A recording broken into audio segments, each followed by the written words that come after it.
Hello दोस्तों, मैं हूं एडवोकेट सुमित और आप देख रहे हैं अकाउंट दीक्षा। दोस्तों, आज का वीडियो में हम लोग quarterly GSTR 1 and GSTR 3 file करना सीखेंगे फुल डिटेल्स के साथ। तो चलिए स्टार्ट करते हैं। इसके लिए सबसे पहले आप अपना ब्राउज़र ओपन कीजिए, उसके बाद जीएसटी पोर्टल लॉगिन कीजिए। उसके बाद आप यहाँ देख सकते हैं कि ये आपका रिटर्न्स का टेबल है, ठीक है। ये R1 का है और ये 3B का है।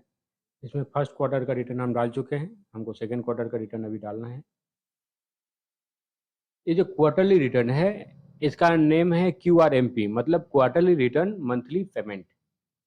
मतलब आपको क्या करना है, क्वार्टरली रिटर्न आप डाल सकते हैं लेकिन आपको मंथली पेमेंट करना है। तो मंथली पेमेंट किस प्रकार से करना है, आपको सबसे पहले इसका कैलकुलेशन करना होगा पर मंथ।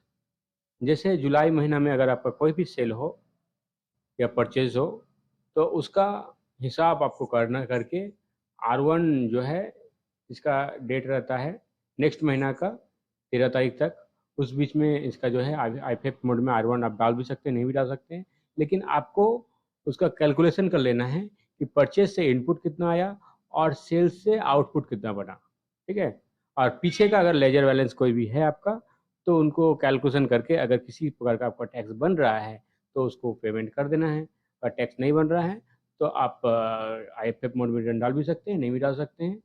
लेकिन आपको क्वार्टरली जो है लास्ट में क्वार्टर का, जैसे सितंबर सेकंड क्वार्टर का सितंबर होता है, तो इस महीना में आपको जरूर डालना है। आप बीच में डालिए, नहीं डालिए, लेकिन सितंबर में जरूर डालना है। और पेमेंट आपका अगर टैक्स बनेगा तो मंथली पेमेंट करना होगा, ठीक है। तो हम लोग चलेंगे रिटर्न डैशबोर्ड की ओर। यहाँ से हम लोग रिटर्न डैशबोर्ड की ओर चलेंगे। अब ये रिटर्न डैशबोर्ड आ चुका है। अब जैसे हम लोग फर्स्ट क्वार्टर का रिटर्न डाल चुके हैं, आप देख सकते हैं यहाँ पर, यहाँ फाइल बता रहा है, ठीक है। हम लोग सेकेंड क्वार्टर की ओर आएंगे। सेकेंड क्वार्टर में मतलब जुलाई टू सितंबर होता है, उसको डाल के यहाँ कीजिए। तो देखिए सेकेंड क्वार्टर में ये आपका रिटर्न डाला नहीं गया है अभी तक, ठीक है। इसका सेकेंड क्वार्टर का रिटर्न का डेट होता है, R1 का डेट होता है 13 तारीख नेक्स्ट महीना का, और क्वार्टरली का 3B का होता है 24 तारीख, ठीक है। सेकेंड क्वार्टर जैसे आपका जुलाई टू सितंबर होता है, तो यहाँ आप जुलाई टू सितंबर चूज कर सकते हैं। जैसे जुलाई महीना आपको देखना है, उसके बाद यहाँ सर्च कीजिएगा, तो ये यहाँ आप देख सकते हैं, ये ऑप्शनल रहता है, ठीक है। और ये सबको फाइल करने का जरूरत नहीं होता है। यहाँ आप 2B से अपना परचेज देख सकते हैं, और R1 ये ऑप्शनल है। ये आपका जुलाई का होता है नेक्स्ट महीना का, मतलब अगस्त का 13 तारीख तक इसको फाइल करने का होता है। अगर आपका B2B सप्लाई है, मतलब आप जिनको सप्लाई कर रहे हैं उनका भी अगर जीएसटी नंबर है या वो अगर रजिस्टर्ड पर्सन है, तब आप उनका जो है डिटेल उनको आईटीसी देने के लिए यहाँ आप डाल सकते हैं, ठीक है। सिर्फ B2B इसमें डालने का जरूरत नहीं होता है। ये सिंपल मोड में होता है, आप डाल भी सकते हैं, नहीं भी डाल सकते हैं। सेम उसी प्रकार का आपका अगस्त का है। अगस्त में आपका अगर कोई भी सेल परचेस हो तो आप B2B अगर है तो यहाँ आप डाल सकते हैं। B2B में आप देख सकते हैं, हम खोल के दिखा रहे हैं। जैसे देख सकते हैं B2B का IFF मोड में यहाँ खुल चुका है। इसमें सिर्फ B2B डिटेल डालना होता है। अगर क्रेडिट डेबिट नोट है तो वो आप यहाँ डाल सकते हैं। B2B में देखिए आप क्या डाल सकते हैं, इसको खोलिए। अभी यहाँ ऐड रिकॉर्ड नहीं है तो इसको आप डाल नहीं पाइएगा, क्योंकि टाइम पार हो चुका है। आपको नेक्स्ट महीना का 13 तारीख तक ही डालना होता है। तो यहाँ ऐड रिकॉर्ड कीजिएगा, सिर्फ जीएसटी नंबर डालना पड़ेगा, invoice number, date, taxable value, tax और टोटल वैल्यू, यही सिर्फ आपको इसमें डालने का होता है। तो ये पूरी तरह से ऑप्शनल है R1। इसमें R1 आप डाल भी सकते हैं, नहीं भी डाल सकते हैं। लेकिन जैसे हम बताएं कि क्वार्टरली रिटर्न मंथली पेमेंट, तो मंथली पेमेंट आपको जरूर करना होगा। तो मंथली पेमेंट करने के लिए भी इसका ऑप्शन है आपके पास। यहाँ आपको जाना होगा नीचे, यहाँ आपको ऊपर जाके यहाँ सर्विसेज में जाके आपको पेमेंट में जाना है, उसके बाद क्रिएट चालान में जाना है। उसके बाद यहाँ आपको monthly payment for quarterly return में क्लिक करना है। उसके बाद यहाँ आपको क्या करना है, चूज करना है किस साल के लिए और किस क्वार्टर का, किस मंथ के लिए पेमेंट करना चाहते हैं। उसके बाद यहाँ पर आप आ सकते हैं, नीचे देख सकते हैं चालान ऑन सेल्फ असेसमेंट बेसिस, ठीक है। ये सेल्फ असेसमेंट मतलब आप अपने हिसाब से जो भी आप टैक्स बनता है उसका सेल्फ असेसमेंट बेसिस इसको चूज करके आप प्रोसीड कर सकते हैं। अगर कोई आप हिसाब नहीं करते हैं, ठीक है, तो इसका 35% आप इसको जो है दे सकते हैं। इसमें हिसाब वगैरह करने का जरूरत नहीं होता है, ठीक। तो यहाँ हम लोग सेल्फ असेसमेंट बेसिस में क्लिक करेंगे। उसके बाद यहाँ प्रोसीड में क्लिक करेंगे। उसके बाद आप यहाँ देख सकते हैं ये आपका चालान खुल चुका है पूरी तरह से। अब जो भी आपका जिस प्रकार से टैक्स इसमें बन रहा है, तो टैक्स जैसे CGST, IGST, SGST, आपका SGST जितना बन रहा है जो भी, उसको आपको यहाँ पर डाल के आप नीचे यहाँ पर जिस माध्यम से पेमेंट करना चाहते हैं वो कर सकते हैं। ठीक है, उसके बाद फिर हम लोग रिटर्न की ओर आएंगे। हम लोग रिटर्न डैशबोर्ड की ओर आ चुके हैं। अब जैसे हम लोग देख लिए R1 कि R1 किस तरह से ये IFF मोड में फाइल करना होता है, पेमेंट कैसे करना होता है। अब हम लोग जाएंगे 2A 2B की ओर। 2A में सिर्फ आप देख सकते हैं कि कौन कौन जो है आपका किन किन किन से परचेज किए हैं, उसका उनके द्वारा जो है उनका रिटर्न डाला गया है कि नहीं डाला गया है, यहाँ आप सिर्फ देख सकते हैं। इसके हिसाब से आप ITC नहीं ले सकते। ये सिर्फ देखने के लिए है 2A। ठीक है, यहाँ B2B में क्लिक कीजिएगा। यहाँ जैसे देख सकते हैं 2 बिल मेरा आया हुआ है। ठीक है, ये R1 फाइल डेट है 11 तक मैंने टाइमली फाइल कर दिया है, मतलब इसका ITC हमको मिल जाएगा। ठीक है, पीरियड अगस्त का ही है। तो ये 2A सिर्फ देखने के लिए है। अब हम लोग 2B की ओर चलेंगे। अब हम लोग जैसे 2B की ओर चलेंगे तो 2B में क्लिक कीजिए। 2B में देखिए जैसे आप यहाँ आपको दिख रहा है टोटल डिटेल्स के साथ, जैसे ये ITC अवेलेबल का है, इस हिसाब से आप ITC ले सकते हैं। ये IGST का ITC है, CGST का है, HDST का है, इतना ये ITC आपका पूरा आया हुआ है इसमें। ठीक है, और ये आपका ऑर्डर है, इसको आप देख सकते हैं ये क्या है। यहाँ से नीचे से यहाँ आपको ये क्रेडिट नोट है, मतलब ये इससे जो है माइनस हो जाएगा। ठीक, तो इसको जो है पूरा आप डिटेल्स के साथ अगर देखना चाहते हैं कि कितना किन किन के द्वारा बिल जो है डाला गया है, तो आप यहाँ ऑल टेबल में क्लिक कर सकते हैं। ऑल टेबल में देखिए, ऑल टेबल में देखिए मेरा जैसे बिल डिटेल खुल चुका है। एक और दो ही बिल मेरा है। 2 बिल मेरा यहाँ आ चुका है, देख सकते हैं। तो यहाँ से आप साइड करके देख सकते हैं, ये मेरा ITC इसमें जो है आया हुआ है इस प्रकार से। तो ये अगर बिल आपके पास है तो ही आप इसका ITC ले सकते हैं। ठीक है, ये बिल अगर आपके पास बिल का हार्ड कॉपी नहीं है और ये इनको जो है आप टाइमली पेमेंट नहीं कीजिएगा, तो भी आप इनका ITC इसका नियम है 6 महीना के अंदर, मतलब 180 दिन के अंदर इनको पेमेंट करने का होता है आपको।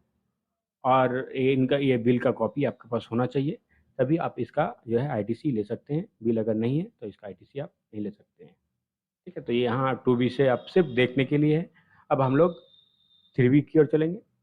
तो 3B तो आपका अगस्त में जैसे नहीं है, तो हम लोग क्वार्टर की ओर चलेंगे। फिर हम लोग रिटर्न डैशबोर्ड में आ चुके हैं।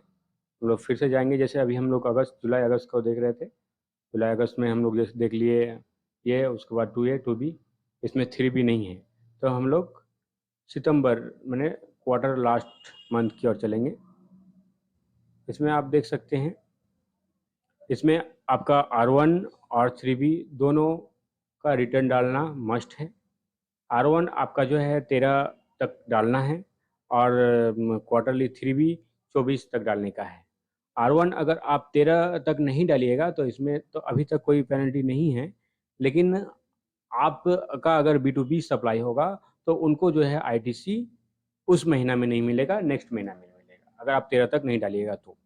ठीक है, इसमें लेकिन ये आपका 3B जो है, यहाँ जो डेट शो हो रहा है ड्यू डेट 24/10/2023, इसके अंदर ही डालना है। अगर इसके अंदर नहीं डालिएगा तो आपको लेट फाइन इसमें आपको देना पड़ेगा।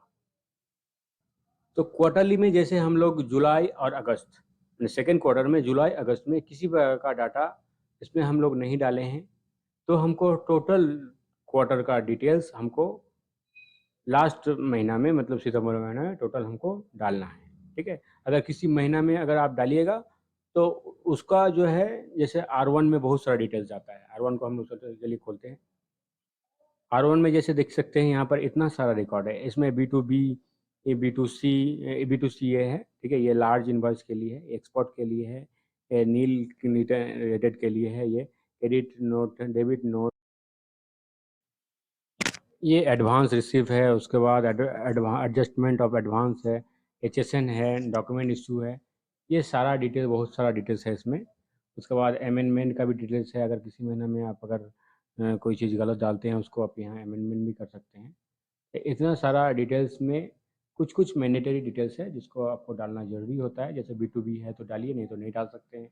B2C लार्ज है तो डालिए, नहीं तो नहीं डाल सकते हैं। उसके बाद एक्सपोर्ट है इनवॉइस तो डाल सकते हैं। एक्सपोर्ट्स मैंने बाहर, इंडिया से बाहर अगर कहीं सेल कर रहे हैं तो अगर है तो डाल सकते हैं, नहीं डाल सकते हैं। B2C स्मॉल इनवॉइसेस, जैसे B2C अगर है आपका तो डालिए B2C। अगर B2B नहीं होगा तो निश्चित है कि B2C होगा, ठीक है। बिजनेस टू बिजनेस अगर नहीं है तो बिजनेस टू कंज्यूमर होगा, दोनों में से एक तो होगा ही, तो या दोनों भी हो सकता है, ठीक है। ये हो गया। अगर आपका न्यू रिलेटेड कुछ है, ठीक है, तो यहाँ वो डाल सकते हैं। क्रेडिट नोट, डेबिट नोट, ये सब उतना आपका है तो डालिए, नहीं तो नहीं डाल सकते हैं। उसके बाद HSN डिटेल्स आपको जैसे डालना है। उसके बाद डॉक्यूमेंट डिटेल्स आपको डालना है, जैसे आपका कितना डॉक्यूमेंट इशू हुआ, मैंने इनवॉइस कितना इशू हुआ, वो नंबर आपको यहाँ से जैसे देना होता है। तो ये सारा आपको डिटेल डालने का होता है। अब जैसे किसी महीना में आप B2B का जैसे IFF मोड में, जैसे आपका हो गया जुलाई या अगस्त, इसमें से जैसे मान लीजिए आप B2B डाले हैं, तो आपको B2B यहाँ पर डालने का नहीं होता है। सितंबर में लास्ट मंथ में नहीं डालने का होगा क्वार्टर में। वो सिर्फ आप यहाँ HSN डिटेल डाल दीजिए, डॉक्यूमेंट डिटेल डाल दीजिए, ठीक है। वो यहाँ ये दोनों को डाल सकते हैं। इसको डालना या बाकी जो भी अगर आपका ज़रूरी है, B2C है, B2C डालिए। B2C बी को सिर्फ इसमें अगर दूसरा महीना में डालिएगा, जैसे आप जुलाई अगस्त में डालिएगा, तो यहाँ उसको दर्शाना नहीं पड़ेगा, यहाँ जाएगा ही नहीं, आप डालिएगा तो सेम इनवॉइस डबल नहीं जाएगा, ठीक है। तो इस प्रकार से डालने का है। उसके बाद हम लोग बैक की ओर चलेंगे। तो दोस्तों QRMP में सिर्फ जो है आपको इन दोनों महीना में कैलकुलेशन करना है कि आपका B2B है तो डालिए, नहीं तो नहीं डालना जरूरी नहीं है, ठीक है। और बाकी जो है आपको कैलकुलेशन करना है, इनपुट, आउटपुट और लेजर बैलेंस, तीनों का कैलकुलेशन करके अगर आपका टैक्स बन रहा है तो आप पेमेंट कर दीजिए, नहीं टैक्स बन रहा है तो नहीं पेमेंट करना है, कोई दिक्कत नहीं है, ठीक है। अगर टैक्स बन रहा है और आप नहीं पेमेंट कीजिएगा तो बाद में आपको इंटरेस्ट का नोटिस जो है आ सकता है, ठीक। अब हम लोग जो है ये आपका सितंबर का मैंने सेकंड क्वार्टर का सितंबर का रिटर्न डालेंगे, मतलब तीनों क्वार्टर का एक साथ कंबाइन करके डालेंगे।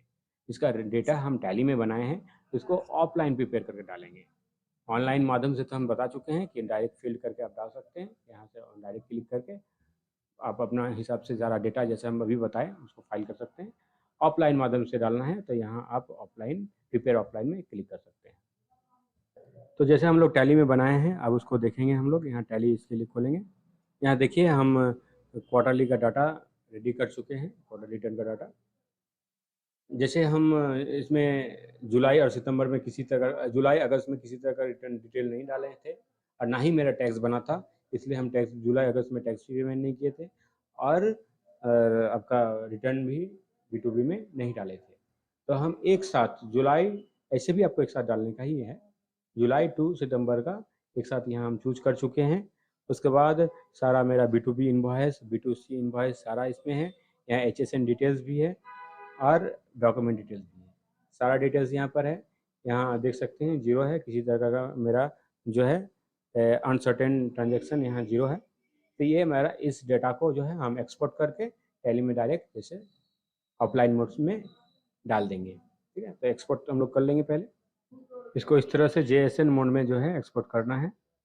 टैली डाटा मेरा एक्सपोर्ट हो चुका है। उसके बाद यहाँ हम लोग जाएंगे चूज़ फाइल में, उसके बाद उस एक्सपोर्ट फाइल को यहाँ से निकालेंगे, चूज़ करके लाएंगे। देख सकते हैं उस फाइल को हम यहाँ पर चूज कर लिए। उसके बाद यहाँ इसको जो है एक्सपोर्ट करेंगे। यहाँ वो एक्सपोर्ट हो चुका है, डाटा आ चुका है, यहाँ इनपुट हो चुका है। यहाँ पर यहाँ देखिए किसी तरह का एरर मेरा नहीं है, ठीक है। अब यहाँ से हम लोग बैक करके फिर रिटर्न डैशबोर्ड में जाएंगे। उसके बाद यहाँ क्वार्टरली चूज करके यहाँ कीजिए। उसके बाद यहाँ से हम लोग एक्सपोर्ट इनपुट कर चुके हैं और उसके बाद हम यहाँ जाएंगे, इसमें R1 में क्लिक करेंगे। उसके बाद यहाँ देख सकते हैं सारा डाटा मेरा इनपुट हो चुका है, B2B का, यहाँ B2C का। उसके बाद HSN डिटेल्स, डॉक्यूमेंट डिटेल्स, सारा डाटा यहाँ मेरा इनपुट हो चुका है। आप इस तरह से अगर आपका टैली में बना हुआ है तो ऑफलाइन मोड से इनपुट कर सकते हैं। अगर आपका टैली नहीं है, आप एक्सेल के माध्यम से करते हैं, तो इसमें डायरेक्ट डाटा को यहाँ इसमें डाल सकते हैं, या आप ऑफलाइन यूटिलिटी के माध्यम से भी डाटा को इंपोर्ट कर सकते हैं। तो मेरा सारा कुछ सही हो चुका है। अब हम लोग यहाँ पर जनरेट समरी में क्लिक करेंगे। तो जनरेट समरी होगा, यहाँ पर देख सकते हैं। इसमें थोड़ा ये हो जाने के बाद आप ऊपर जाकर रिफ्रेश कर दीजिएगा, या थोड़ा देर बाद आप यहाँ फिर से जनरेट में क्लिक कर सकते हैं, तो ये आगे बढ़ेगा। और मेरा समरी जनरेट हो चुका है। अब यहाँ पर आप प्रोसीड टू फाइल में क्लिक कर सकते हैं। जैसे हम प्रोसीड टू फाइल में क्लिक करेंगे, उसके बाद आप देख सकते हैं मेरा B2B सेल यहाँ आ चुका है। नीचे देख सकते हैं ये B2C सेल है, ठीक है। उसके बाद यहाँ HSN डिटेल्स आप देख सकते हैं, HSN डिटेल्स आ चुका है। ये यहाँ ये HSN डिटेल्स है, ठीक है। उसके बाद टोटल डिटेल्स यहाँ पर है, ठीक है। टोटल लायबिलिटी में टोटल डिटेल्स है। तो ये दोनों देखिए मैच कर रहा है मेरा, ठीक है। मैच कर रहा है मतलब इस रिटर्न का सारा कुछ सही है। आपका कब मैच नहीं करेगा, अगर आप IFF मोड में डाटा डालिएगा और इसमें B2B में नहीं लेगा तो इसमें मैच नहीं भी कर सकता है, उसमें कोई उतना प्रॉब्लम नहीं है, ठीक है।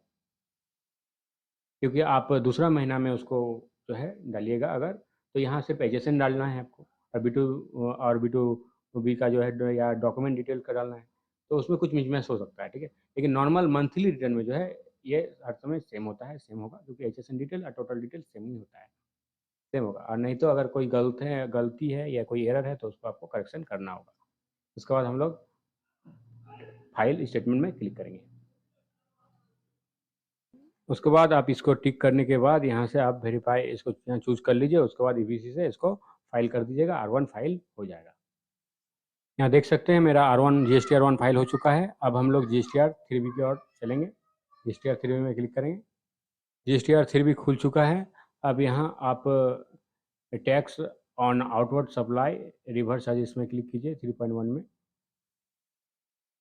यहाँ देख सकते हैं आप जो भी डिटेल उसमें हम डाले थे वो सारा डिटेल इसमें ऑटोमेटिक आ चुका है, इसमें कोई करेक्शन का ज़रूरत नहीं है। इसको आप अपनी बुक से मिला लीजिए पहले, उसके बाद कंफर्म कर दीजिए। उसके बाद यहाँ अगर आपका इंटर स्टेट सप्लाई होगा, इंटर स्टेट सप्लाई है तो यहाँ आपका ऑटोमेटिक आ जाएगा। नीचे ये ITC का टेबल है, यह बहुत ज़रूरी टेबल है, ठीक है। इसमें हम लोग क्लिक करेंगे। ये जो ITC है इसको आपको अपने बुक से मिलाना बहुत ज़रूरी है, ठीक है। इसमें देखिए इसको बहुत ध्यान से आपको लेना पड़ता है, क्योंकि ITC में गवर्नमेंट का बहुत ज़्यादा नज़र या डिपार्टमेंट का बहुत ज़्यादा नज़र रहता है।